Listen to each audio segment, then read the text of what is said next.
Hey guys, so the quickest disclaimer here, from what you're seeing a mouse on the spaceship, but so now you might know what the video is about, but please stay and watch the video, even if you don't agree with everything that you're about to see, because I tried to take bits and pieces from videos all over the place to give different factual pieces and different evidences to show you why people would even dare to become the social outcast that is flat earthers. So please give it a shot. I know it's so tempting to just shut it off and be like, no, I'm not even going to listen to this. But I promise you that this is so interesting and it will open all the doors to all the other truths that may have been hidden from you. And maybe you've accepted some and maybe you haven't, but it will help. Trust me.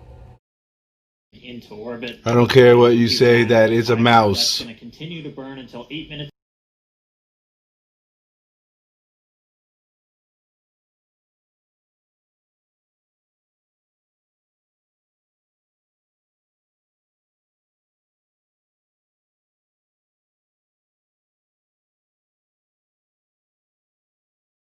Into orbit. I don't care what you say, that is a mouse. That's going to continue to burn until 8 minutes ago. At 4:13.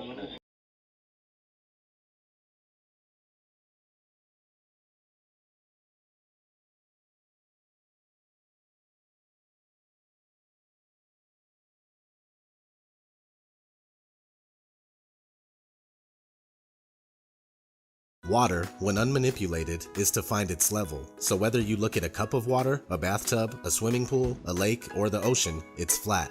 Of course, natural motion is not considered and doesn't equal a curve.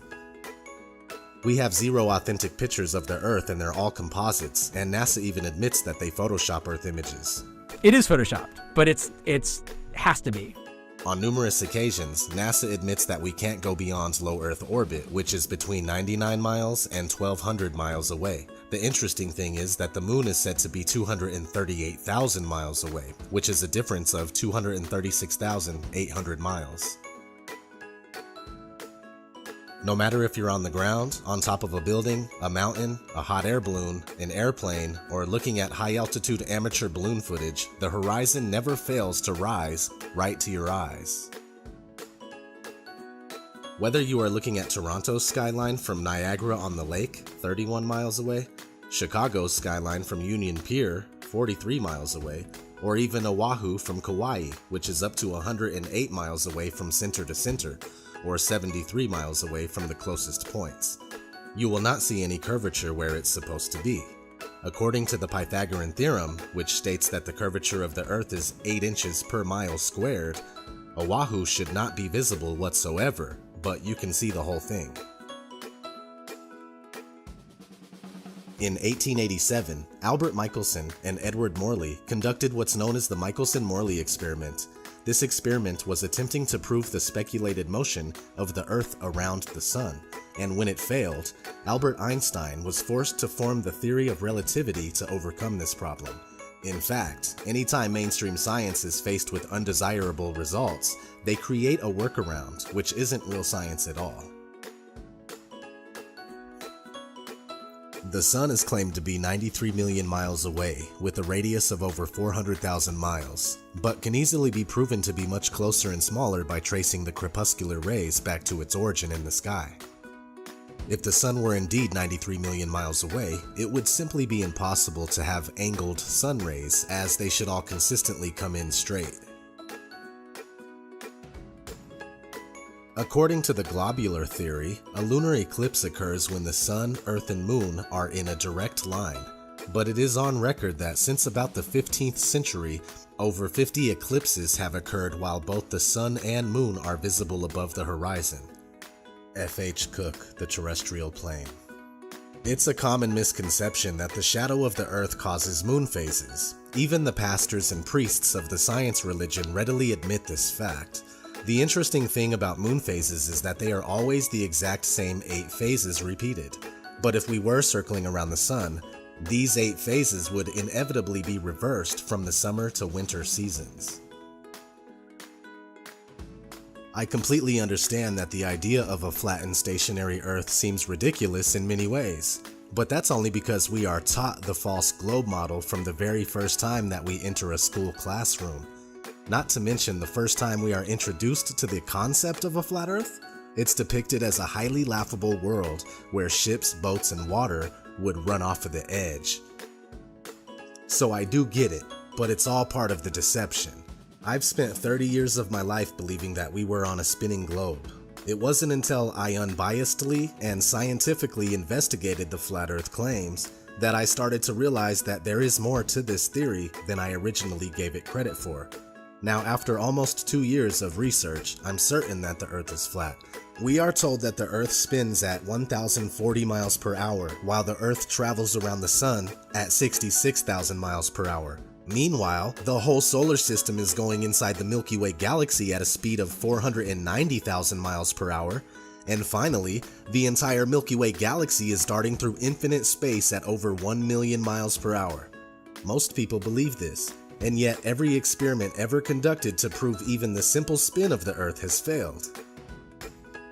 The same thing goes for curvature. It's never been proven, and the only time we see it is in movies, NASA CGI, or when we're looking through a distorted fisheye lens. With all that said, please continue to research critically and don't be afraid to ask reasonable questions and speak out.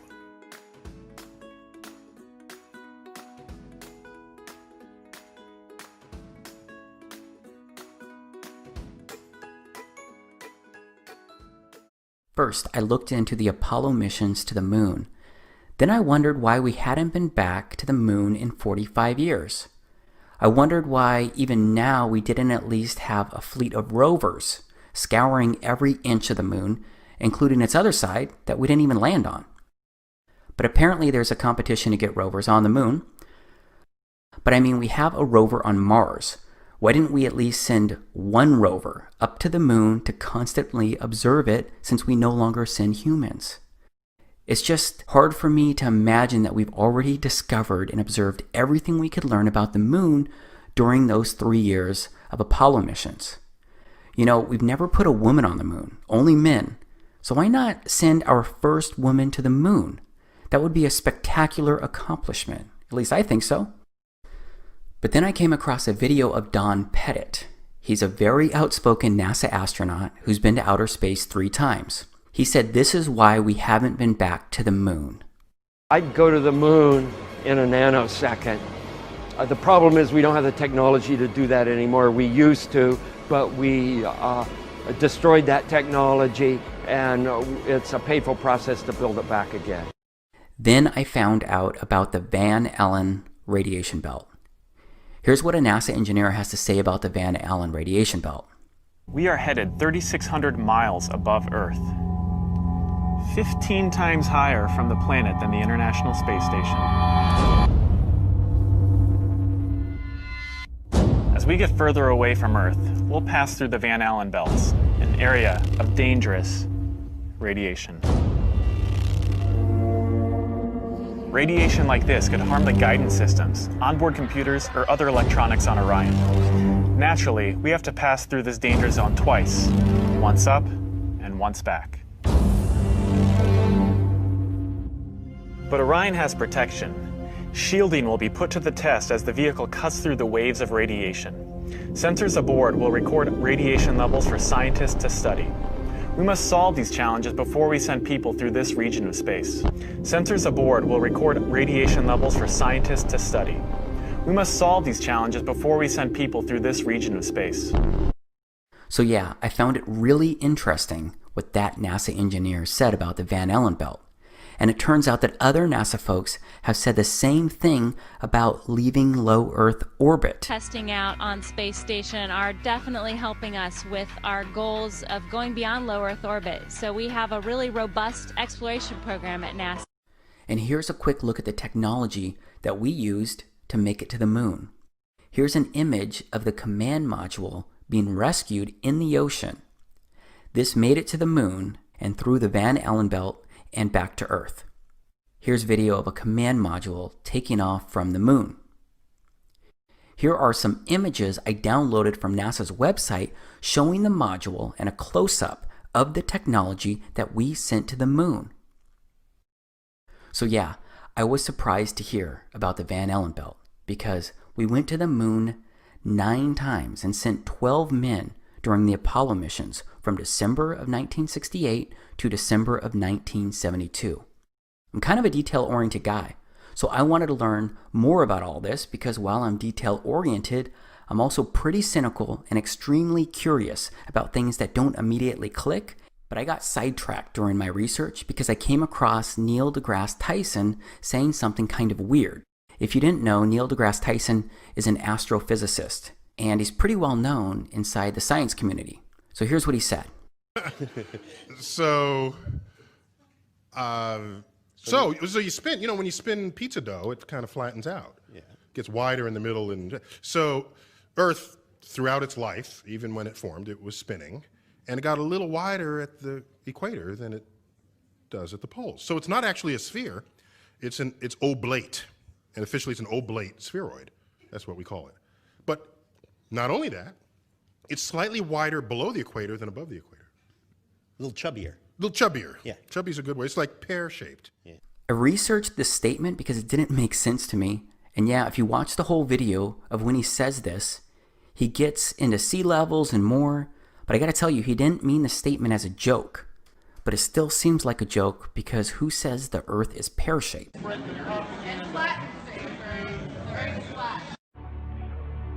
In a time of universal deceit, telling the truth is a revolutionary act. Despite the advanced technologies of multi-layered, computer-generated images, NASA is still unable to remove bubbles in space. Bubbles in space. This summer, get ready for the revelation so unbelievable that only the most observant, perceptive, unbiased will figure it out. Bubbles, bubbles, bubbles in space.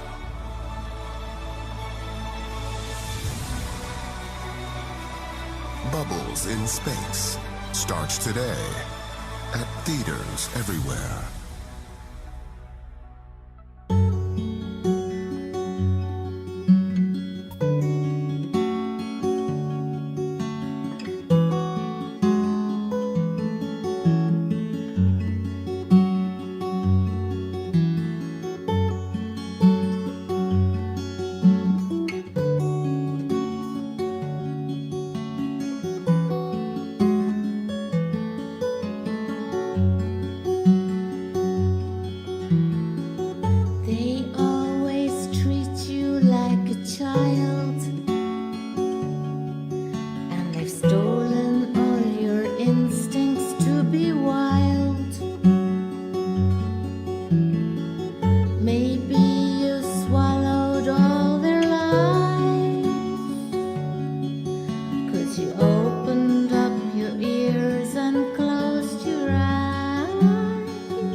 May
How's Bubbles in Space doing? How's what? Bubbles in Space. Bubbles in space? Yeah. I don't know what that is. No? You Mr. Kelly? Yeah. Oh, yeah? You don't remember the question from Tampa about the bubbles in space coming up from the helmets? No. Yeah, you guys are in an underwater pool, remember? We know. Just remember. Right side. Team Jesus. Tell the world. Off the ground, before. There we go. Alright guys, today we will take another look at the Mythbusters episode where they tried to prove that NASA did not fake the moon landings. It only proved though that these guys are liars and deceivers.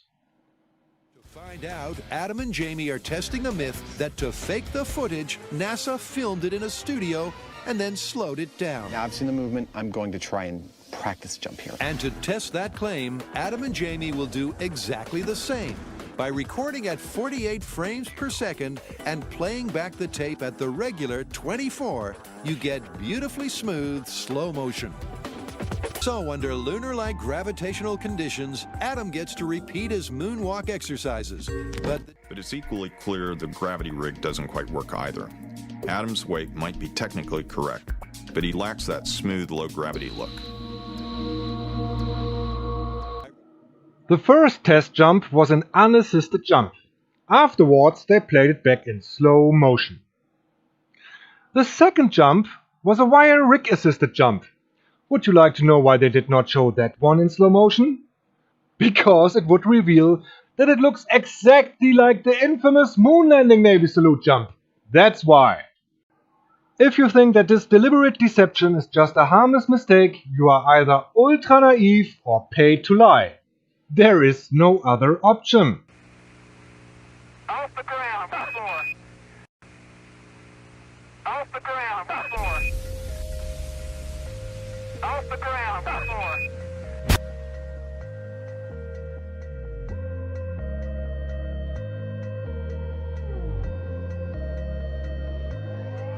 I say, oh, why does it feel so good to be back? Getting what I want, boy, why does that make you so mad? You see, oh, why does it feel so good to be back? 'Cause if there's trouble that you're looking for, oh, baby, here I am.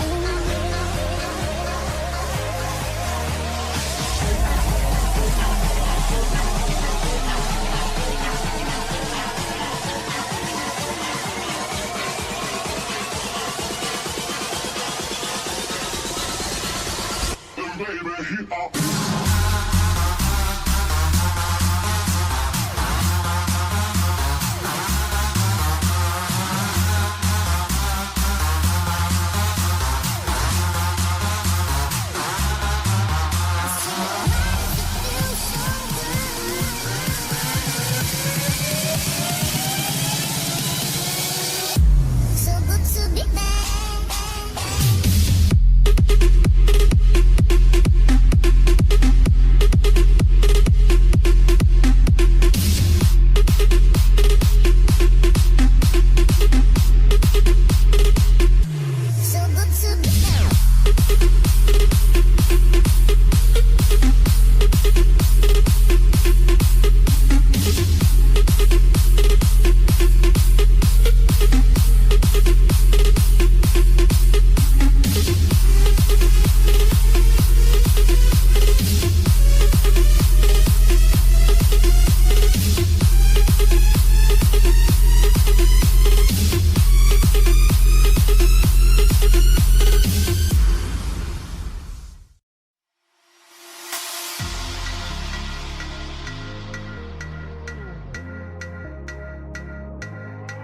I say, oh, why does it feel so good to be back? Getting what I want, boy, why does that make you so mad? You see, oh, why does it feel so good to be back? 'Cause if there's trouble that you're looking for, oh, baby, here I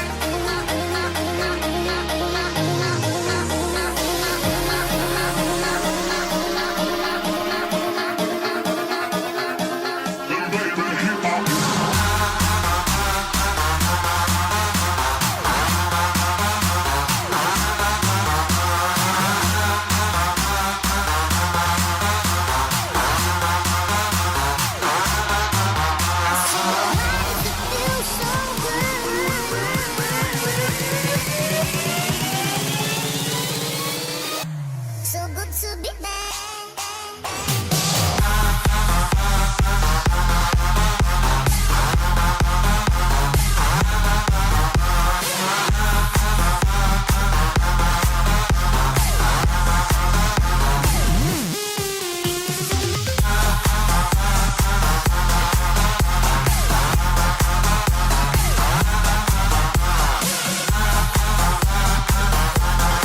From this height, 67,500 feet, the edge of our planet has a definitive curve to it. It is more three-dimensional than I have ever seen it. There we are. Ladies and gentlemen, 70,000 feet. Remember this, for a big enough paycheck, people like this will look you in the eye, smile and lie to your face.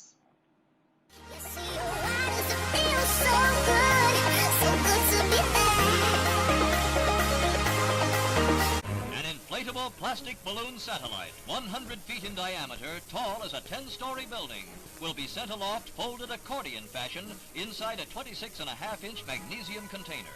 The latter is mounted in the nose of a 3-stage 92-foot Thor Delta rocket. Highlighting one of the nation's proudest days in space, the satellite, called Echo 1, will serve as a reflector for radio waves that bounce back to Earth, paving the way for a new kind of worldwide communications. The rocket at Cape Canaveral carries the balloon and 30 pounds of powder, which will turn to gas and inflate it at a height above 1,000 miles. At 5:40 a.m., the launching.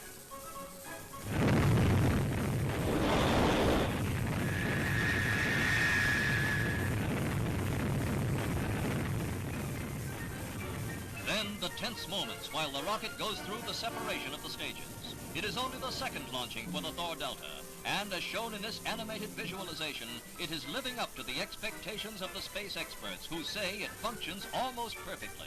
With extremely precise guidance, it is placing the balloon satellite almost exactly into the desired 1,000-mile-high circular orbit.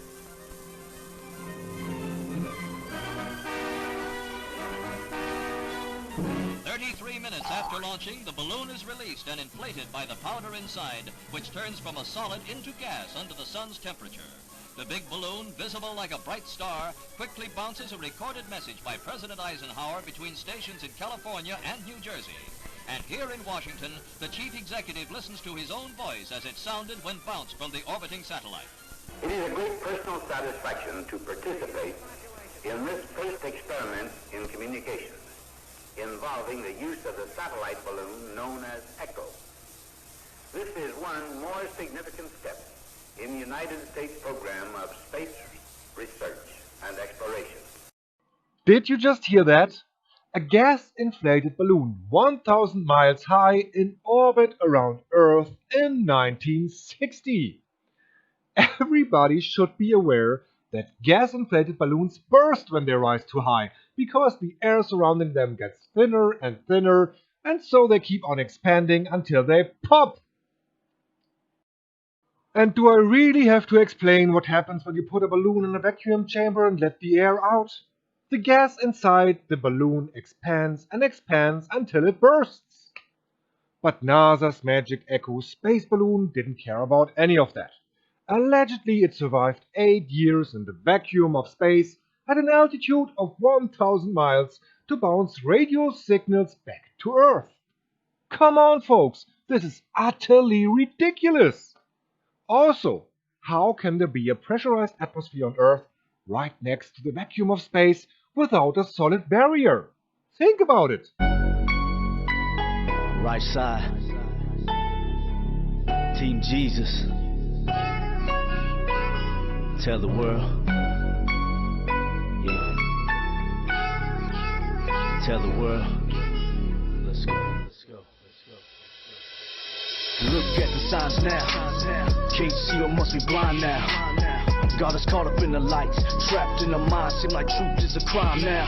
Yeah, cause everybody got a face today that they will fade away. Better be ready, it'll waste the day. So I will kneel and pray for your amazing grace, cause without it my life would just fade away. Hey, and we playing with this life now, and I don't really know what to say. So we better shine a light now, cause we gon' leave this place any day. So my mission is clear, I ain't worried about the money, only God I fear. So I pray for my people, leave a trail of tears. Thy kingdom has come, your revelation is near, yeah.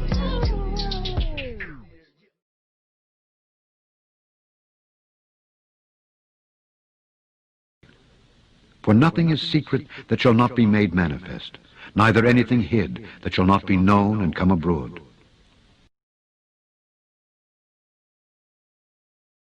Cause if the struggle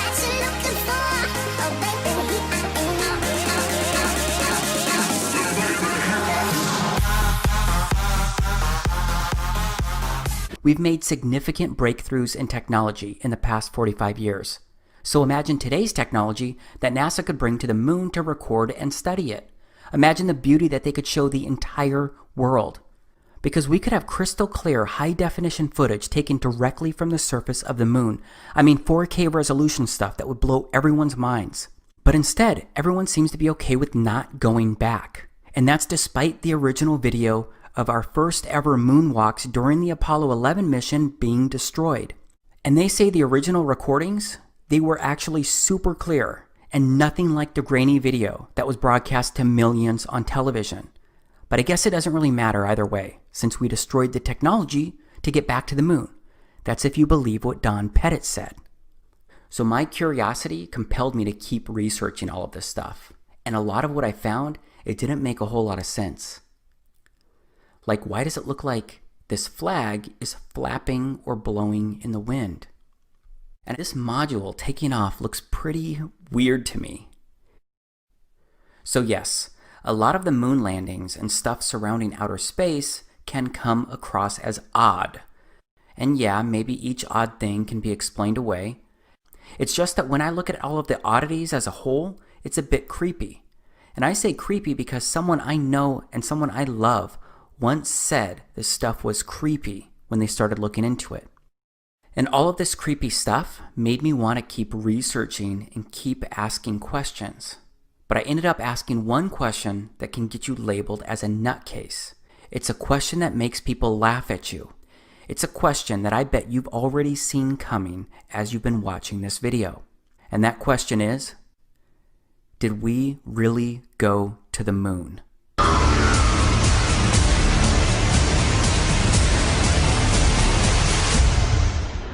The moon, Mars, asteroids, there's a lot of destinations that we could go to. And this certainly has to be the most historic telephone call ever made from the White House.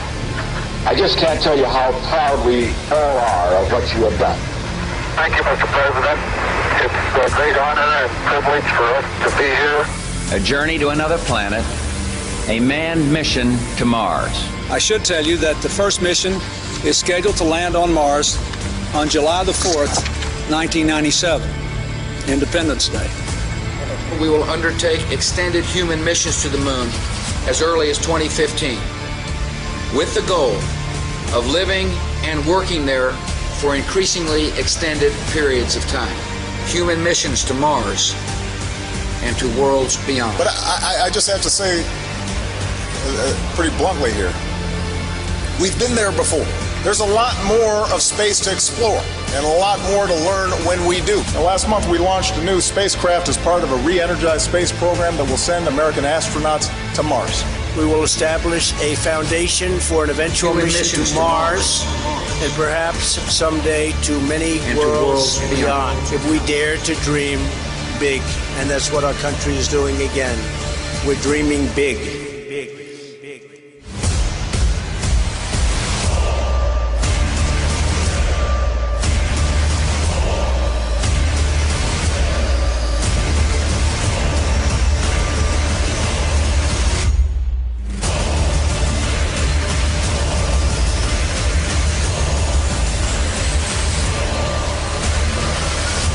You can tell it's real because it looks so fake. The moon is supposedly 238,000 miles away. It's noticeably much closer. I'm sorry, Jay. I'm sorry. I could see that how that would affect your Christmas. I made that whole thing up. What? I'm sorry. I guess I just wanted to seem interesting. I guess there's a real danger of that on this show. There's a pressure. Well, yeah, people come out and they've run out of anecdotes, you know, and they just start making stuff up. Yeah. Like that Neil Armstrong guy. Have you seen him on the talk shows? Neil Armstrong, you mean the first man to walk on the moon? Talk about a fish story. Man, and they're buying it. Oh yeah. Yeah.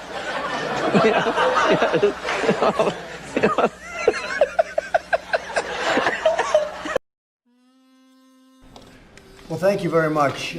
Tomorrow is a very big day because tomorrow will represent 50 years from the time we planted a beautiful American flag on the moon. And that was an achievement, possibly considered one of the great achievements ever. And we're going a lot further now. We're going to the moon, but we're then going to Mars. And I think very importantly, and all of you folks know that from a standpoint of defense, so important. We're going to be doing the Space Force. I assume you guys are all in favor of the Space Force, right? I'd be very surprised if you weren't, but that's where it's at.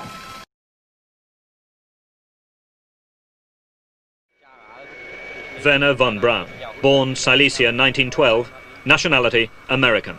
Boss of a group of former German rocket scientists, today understandably jubilant. The greatest day in our life, I think, that a lot of my colleagues are close to retirement or been retired already, will see this as a fulfillment in their life, in their professional life. Well, a long dream has come true on this day, and I think everybody who has been somehow involved in this project will be extremely happy. Huntsville, Alabama is the heart of the American rocket industry, and it wears its heart on its sleeve. Of the group of 120 rocket scientists and engineers that von Braun brought with him in 1945, more than half are still here. They've become the folk who live on the hill, in a part of town known sometimes locally as Huntsville. I think it's probably basically a romantic drive that motivated me. But with romanticism alone, you don't build these things. They're pretty demanding with respect to perfection. They're pretty unforgiving too. There's no such thing as a 99.9% success. That 0.1% can still lead to a complete failure. Was there ever a moment when you thought that you wouldn't reach the moon? Well, let's put it this way. When I was 17 and started all this, the moon looked a lot closer to me than it did for a long, long time in between. Today it looks again very close, but in the meantime, of course, we've learned a few things.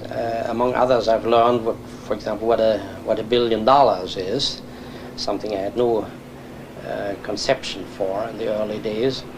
You mean that mankind will survive? Oh no, I think mankind's a pretty sturdy breed. I think I'm very optimistic that man will stay on top of things in spite of the problems that engineers, among other people, create. You don't think that we're going to have to escape to Mars one day? No, I'd rather look at it the other way. I think somehow space flight for the first time gives mankind a chance to become immortal. In other words, once this Earth will no longer be able to support life, we can immigrate and go to other places that are better suited for the support of life.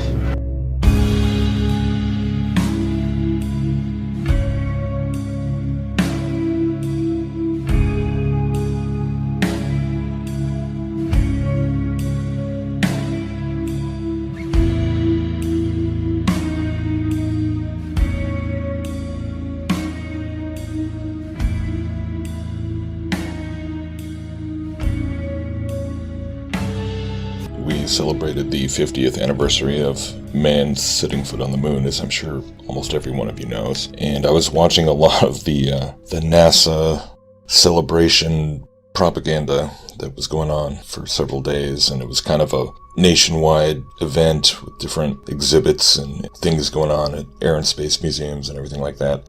Then the centerpiece, of course, was this Go for the Moon presentation in DC, which they played several times a night, 2 nights in a row. It's like this 25-minute production, which I've kind of been dumbstruck ever since I watched it the other day. Just absorbing the bizarre and yet, like, in-your-face exclamation point to so many things that just watching this, it's like I just kept watching it, like going, okay, this really is real. This, I mean, my goodness, this is an occult ritual embodying the original occult ritual from 50 years ago, and then like condensing that whole era into this 25-minute spectacle, which is like this roller coaster ride of, emotionalism and sound clips and sound bites and images, and you just, like, everything you're looking at is occult symbolism, is archetypal conditioning, and, it's mind-blowing. You're watching this this presentation where there's the screens on the sides showing, like, just tons of clips of the astronauts and everything, but in the center is the Saturn rocket projected onto the Washington Monument, this giant obelisk. I mean, it so embodies exactly everything you see Kubrick really showing in 2001: A Space Odyssey with the obelisk. What all of this represents. This whole picture of, it's all about transcendence. Transcendence through technology. Right? That's the message. And you watch something like this and you're like, how do people still try and deny that science is a religion? I mean, it is so in your face. At the end of it, so they do the whole history of, building up to the launch, and there's like this countdown clock, and it's the stages of the rocket. I mean, the whole thing is symbolism, is esoteric symbolism. Everything about Apollo, every photo you've ever seen, is a type of programming, is a type of initiation. That's what the whole thing is. This whole event in 1969. Like, and people always ask, like, well, why would they do this? Why would they go to all this trouble to fake something like this? And it's like, they're telling you now all the time, or we're telling ourselves. It was about this change in consciousness of all of humanity. And that's what they always talk about, even though, it was this one small step for man, one giant leap for mankind. It was this united, or one human race accomplishing something, even though the entire build-up to it was predicated on beating Russia to the moon. And yet they get on the moon, and nobody's talking about, well, good thing we stepped on the moon first and beat the Russians, because that was what this was all about. No, it was this victorious achievement. It's this pinnacle achievement. That's what going to the moon, go for the moon, reach for the moon.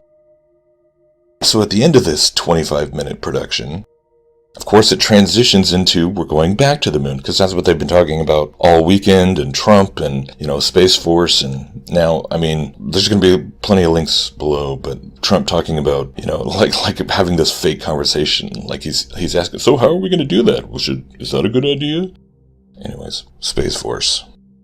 Because going back to the moon, creating this Artemis program, where first we're going to go have a moon base, and or have like a smaller space station that orbits the moon, and from there we'll use that as our launching pad, for Orion and stuff, or manned space flight to Mars, and they're talking about 2024, and it's nuts. The whole thing is nuts.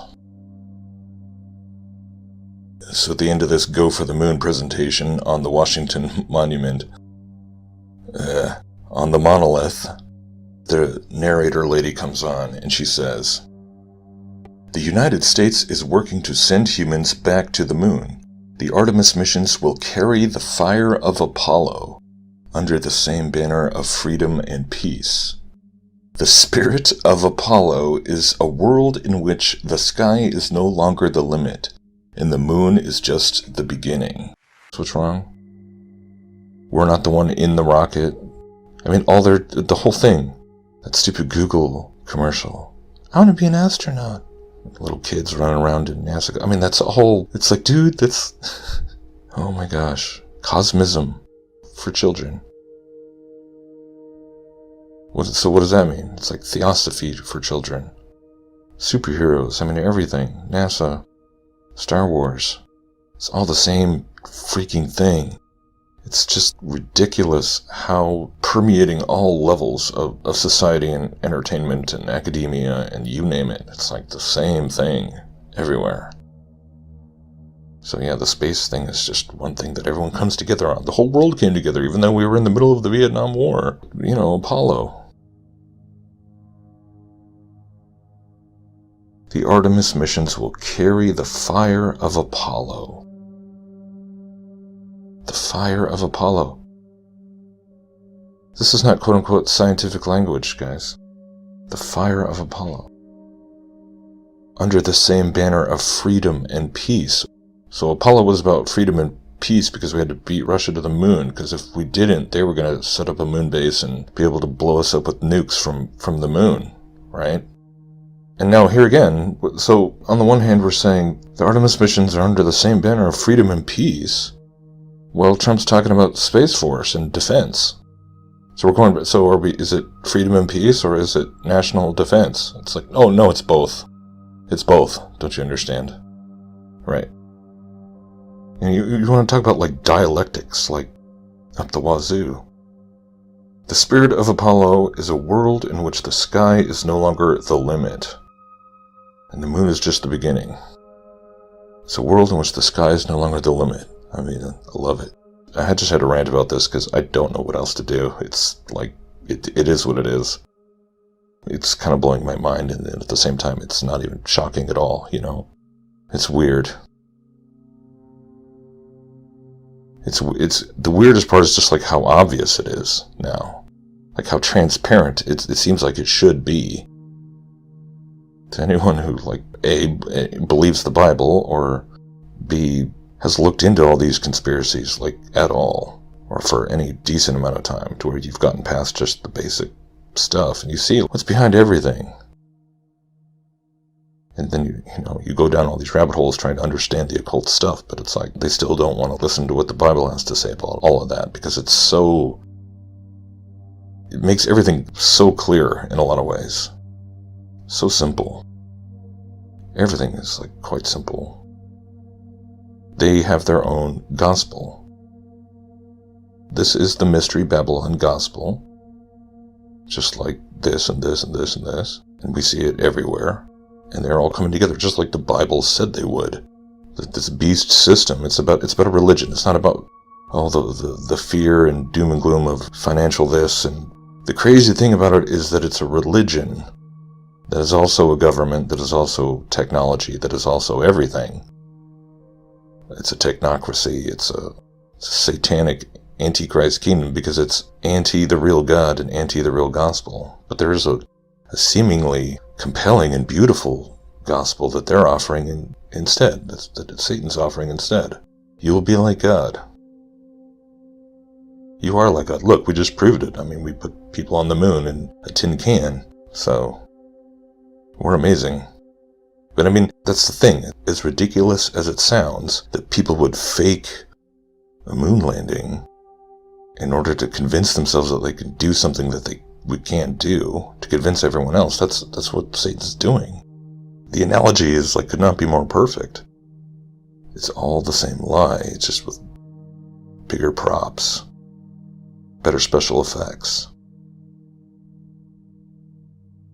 more passionate music, and combination of historical images and icons and programming and associations and archetypes, emotional cues, childhood connections, years invested in higher education, years of watching programs on television and documentaries and propaganda, and the ISS, supposedly spinning around the globe day and night, day and night. Yep, we're in space. Yep, we're in space. It's still in space. That's their whole. Look, we're floating. We're still in space. Look, we're doing science. We're playing with bubbles. We're in space. Yep, we really did. We got the live cam, so shut up. Oh, yep, now we gotta go back to the moon and to Mars because why? Oh, right, because there's no reason to do that unless you believe in Star Trek fantasy. Like, you don't just go to Mars just to go walk around on an oven planet and put your footprint in the sand. You do that because, like von Braun said in '69, you think it's the key, it's like the path to immortality. In a nanosecond. The problem is we don't have the technology to do that anymore. We used to, but we destroyed that technology, and it's a painful process to build it back again.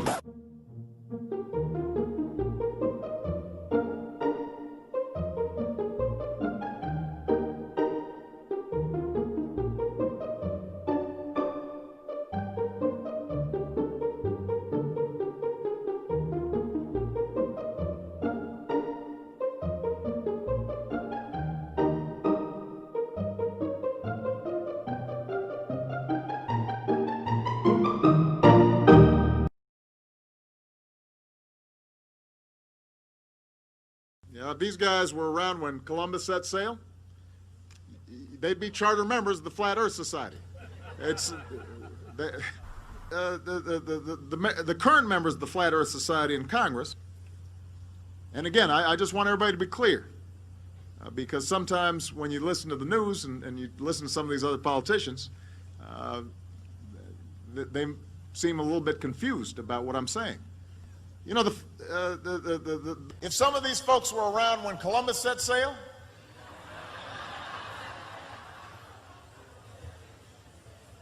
they must have been founding members of the Flat Earth Society. They would not have believed that the world was round. If I say that the world is round and someone else says it's flat, that's worth reporting. But you might also want to report on a bunch of scientific evidence that seems to support the notion that the world is round. We don't have time for a meeting of the Flat Earth Society.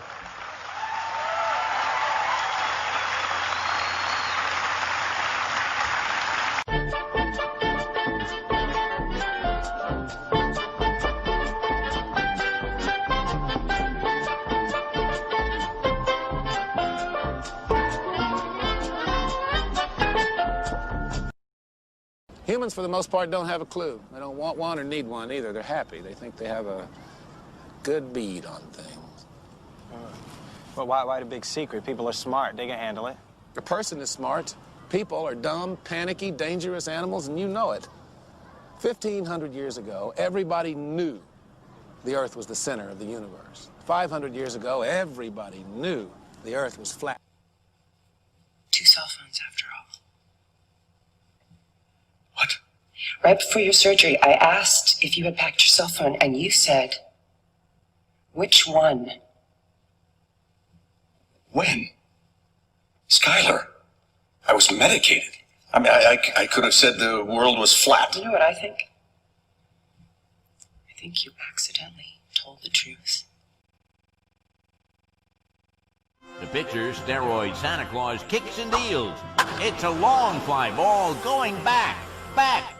And the ball shatters the sky, bringing the ocean itself down into the stadium. Oh, Simpson just broke this dream's reality wide open. The astronauts took to the moon. Astronauts to the moon. Why don't you just put the end to the record in the argument and put your hand on the Bible, swear to God you walked on the moon. Mr. Cybro, knowing you, that's probably a fake Bible. Well, you're talking to the wrong guy. Why don't you talk to the administrator at NASA? We're passengers. We're guys going on a flight. Of course, I don't hit people, but you're going to be on the deck unless you get I'm heading out. I appreciate it. And get the hell out of my house. You're the one who said you walked on the moon when you didn't. Calling the kettle black, if I ever thought of it. Saying I misrepresented myself. Away from me. You're a coward and a liar and a thief.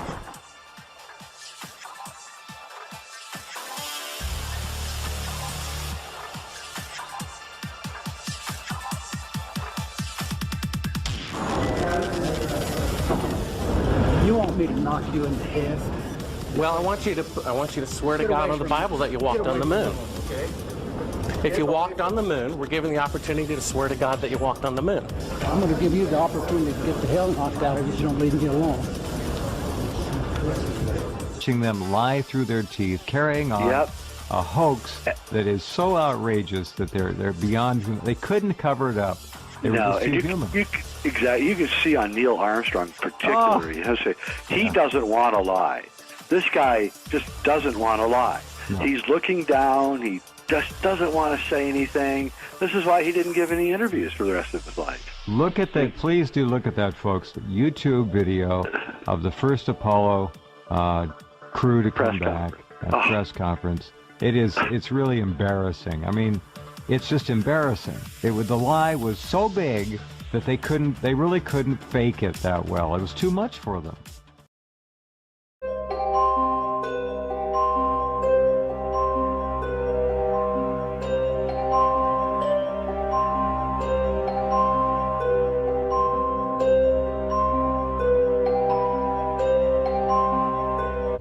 Alright, so in case you didn't really understand what they just wrote there saying what they were showing, and you don't understand what you're seeing on the screen, it is for Operation Fishbowl, which you can search for yourself on Google. Even Wikipedia is somewhat accurate as to what it was.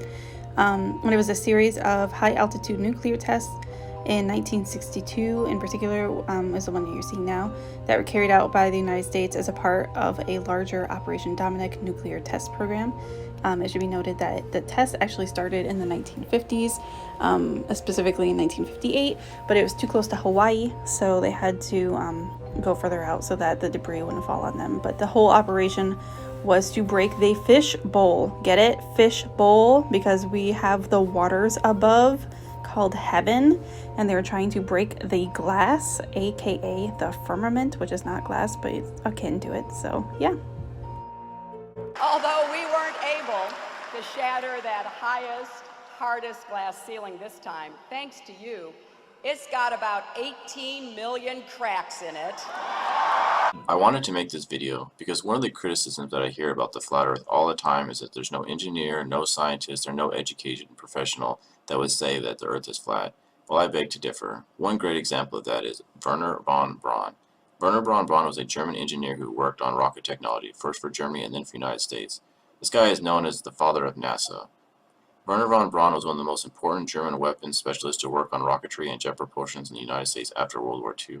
He disapproved of military use of the rocket and surrendered willingly to American troops in 1945, eventually becoming technical director of the U.S. Army Ordnance Guided Missile Program in Alabama. He was also chiefly responsible for rocketry for the nation's space program. So the father of NASA, the guy that was originally trying to get into space, what does he have to say about the flat earth? Well, let's look at his tombstone, the only thing that he'd be able to leave for the whole world to see. Wernher von Braun, 1912 to 1977, Psalms 19:1, 19:1, 19:1. Alright, so why does the father of NASA, an engineer, have a Bible verse on his tombstone? Well, let's see what 19:1 has to say. If you look at the NIV version of the Bible, for the director of music, a psalm of David, the heavens declare the glory of God, the skies proclaim the work of his hands. Well, this doesn't tell us too much, but if you actually look at the real Bible, the King James Bible, the received text, to the chief musician, a psalm of David, the heavens declare the glory of God, and the firmament sheweth his handiwork. So why would the father of NASA have on his tombstone talking about the firmament? I mean, he's trying to leave breadcrumbs for the world to see. He can't go out and say it and publish it. It would be completely destroyed. His work would be completely destroyed anyway, so this is the only way he'd be able to let us know. And he's trying to let us know. There's lots of people in the past that have paid the ultimate price to try to let the world know that the earth is flat. And a lot of people just dismiss this as nothing. But if you guys would just, get out of your echo chamber and do some of your own research and try to see for yourself, I think that the Lord will really reveal what the truth is. Alright guys, I hope you enjoy this video. Up and you start to see the obvious. Life is just a lie and this whole world ain't what we thought it was. NASA's missions to the moon were never completed. They just filmed them in a room and people believe it. I used to wonder what it's like to be an astronaut. Now when I see them acting, I can't help but to laugh a lot. They give us cartoons and they claim that we live on a ball. But it's flat and it's not moving or spinning at all. Why you lying to us, man? That's something that we want to know. After that, you're gonna have to pack up all your stuff and go.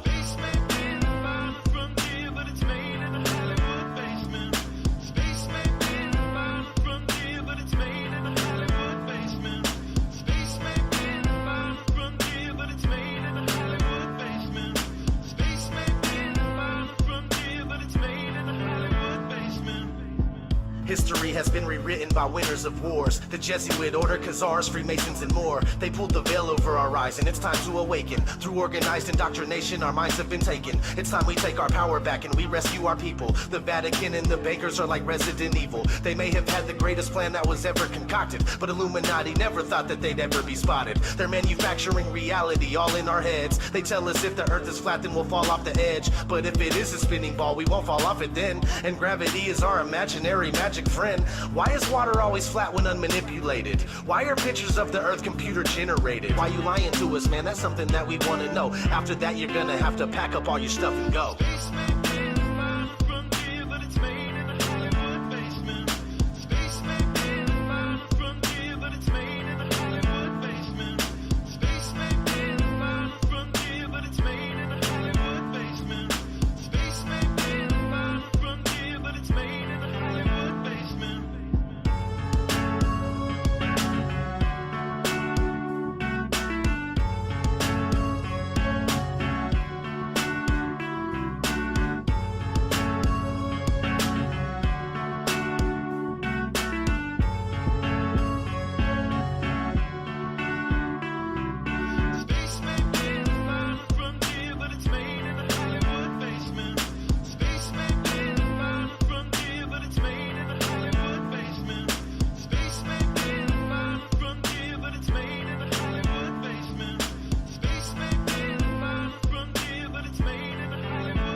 Dear NASA, it's becoming 100% crystal clear that you and the other space programs that are in operation are connected and are deceiving the entire world.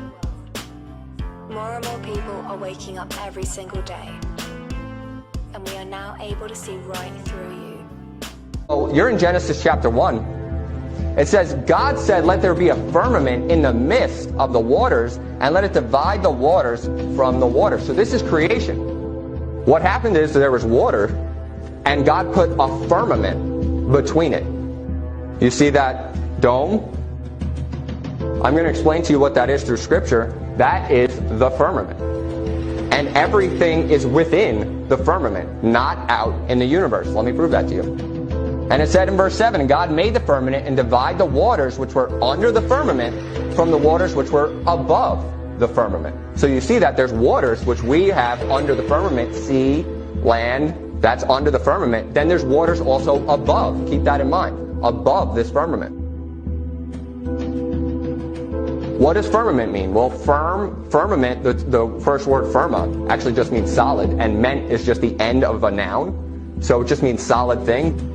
If you look in Ezekiel chapter 10, in verse 1, it says, Then I looked, and behold, in the firmament that was above the head of the cherubims, there appeared over them, as it were, a sapphire stone, as the appearance of the likeness of a throne. So above the cherubims is God's throne. And there's a firmament above them.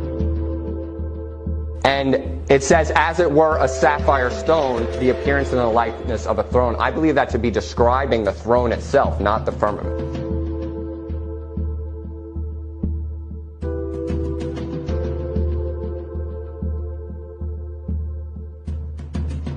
There's a firmament above the head of the cherubims where God's throne is. Where God's throne is, it's describing a firmament under him. You see that? The firmament is under it. So I'm going to show you what a firmament actually is. Revelation chapter 4, look in verse 6. And before the throne there was a sea of glass, like unto crystal. And in the midst of the throne, round about the throne, were four beasts full of eyes before and behind. So what is the firmament? It's a sea of glass.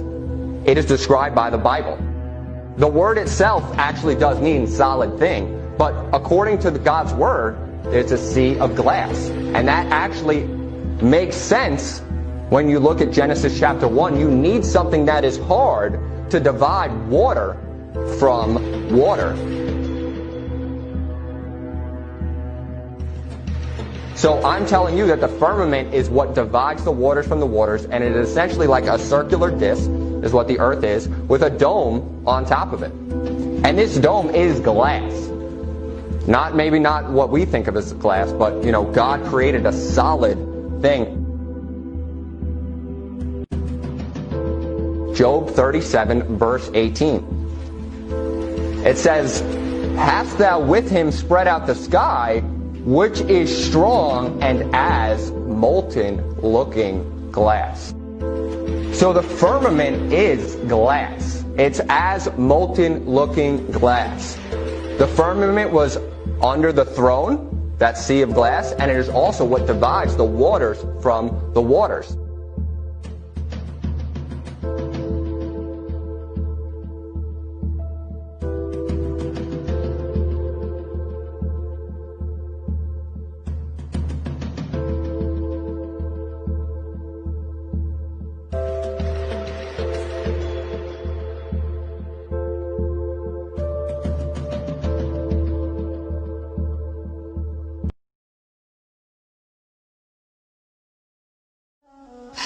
Let me look at you. You don't want me to look at you? Then you look at me. No, sir. I know what you're trying to do, cop. You do? You don't trust me. No. Then there's nothing I can do to help.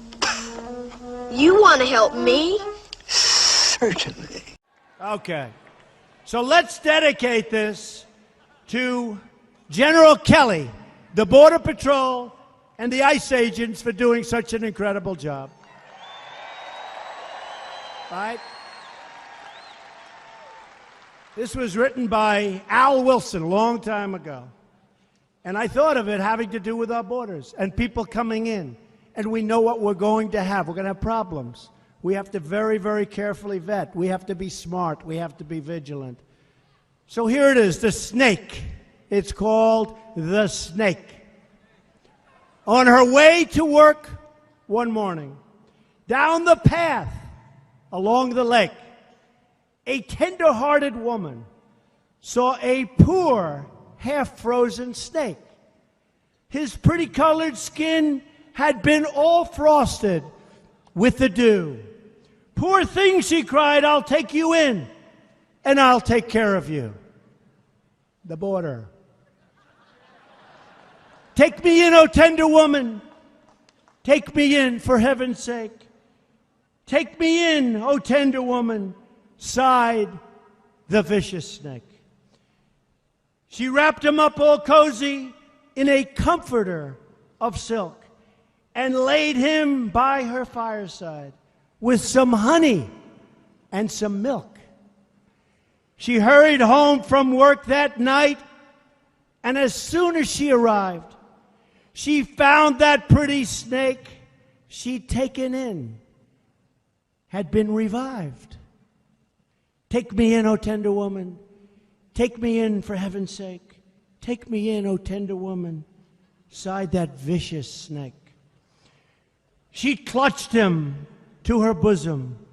"You're so beautiful," she cried. "But if I hadn't brought you in by now, oh heavens, you would have died." She stroked his pretty skin again and kissed him and held him tight.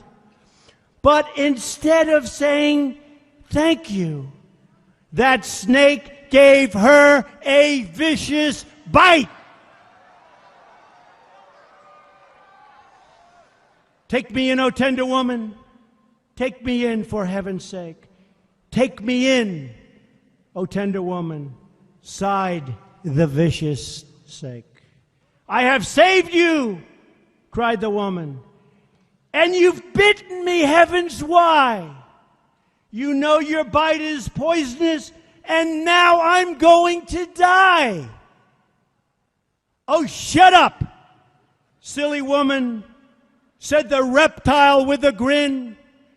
"You knew damn well I was a snake before you took me in."